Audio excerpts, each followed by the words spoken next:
আজকে জাতীয় যুব দিবস, জাতীয় যুব সম্মেলন, ফলে যুবকরা একত্রিত হয়েছে।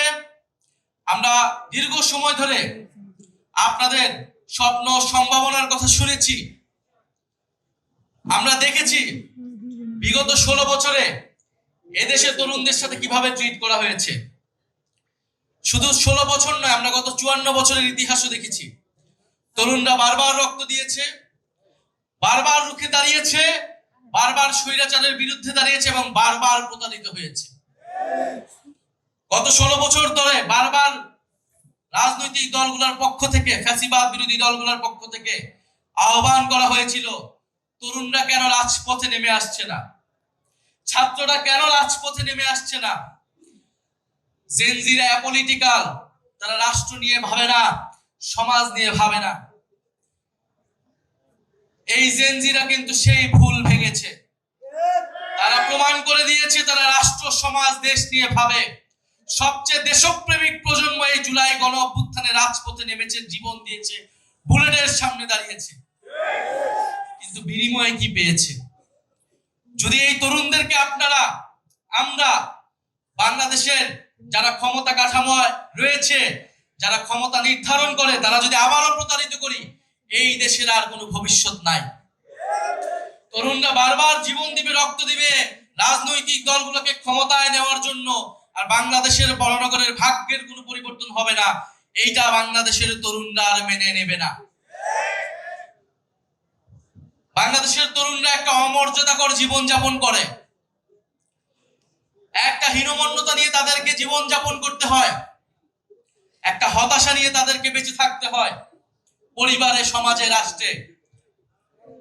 সে জানে এই রাষ্ট্র তাকে সক্ষম হিসেবে, দক্ষ হিসেবে গড়ে তুলে নেয়। সেটা এই দেশের শিক্ষা ব্যবস্থার দিকে তাকালেই বোঝা যায়। সে জানে সে যদিও কোনো না কোনো ভাবে পড়াশোনা করে বিশ্ববিদ্যালয়ে যেতে পারে, বিশ্ববিদ্যালয় থেকে বের হয়ে তার কোনো কর্মসংস্থান নাই।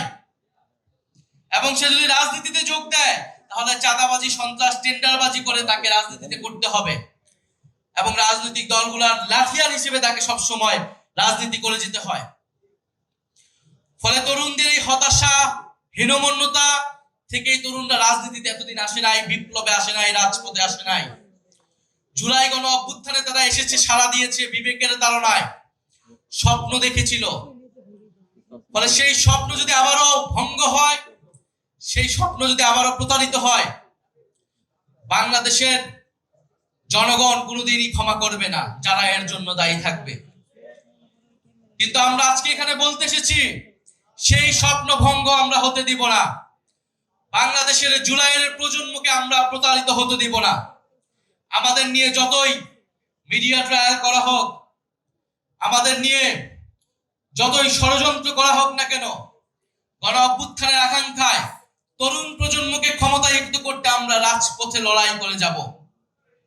আমরা বলেছি তরুণদেরকে ক্ষমতায়িত করতে হবে, এর মানে এটা না এনসিপি কে ক্ষমতায় আনতে হবে। প্রত্যেকটা রাজনৈতিক দলের তরুণরা কিন্তু রাজপথে নেমেছিল। ছাত্র সংগঠন, যুব সংগঠনরাই লড়াই করেছিল, ভ্যানগার্ড হিসেবে থেকেছিল। রাজনৈতিক দলগুলো তার কতটুকু মূল্যায়ন করেছে? প্রত্যেকটা রাজনৈতিক দলগুলো নীতি নির্ধারণী পর্যায়ে তরুণদেরকে নিয়ে আসতে হবে।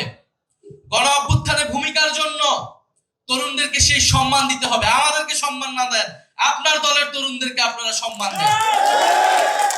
আমরা আগামীর সংসদে, আগামীর নির্বাচনে, আগামীর গণপরিষদে আমরা তরুণদের সর্বাধিক অংশগ্রহণ দেখতে চাই। সকল রাজনৈতিক দলকে এটা কমিটমেন্ট করতে হবে। তাদের ইস্তেহারে আমরা দেখব তরুণদের জন্য তারা কি ঘোষণা করছেন, তরুণদের কত পার্সেন্টকে তারা নমিনেশনের টিকিট দিচ্ছেন। এর থেকে বোঝা যাবে আপনার দলের তরুণরা, আপনার দলের ছাত্র সংগঠন, যুব সংগঠনের যারা লড়াই করেছে, তাদেরকে আপনারা কতটুকু সম্মান প্রদর্শন করলেন।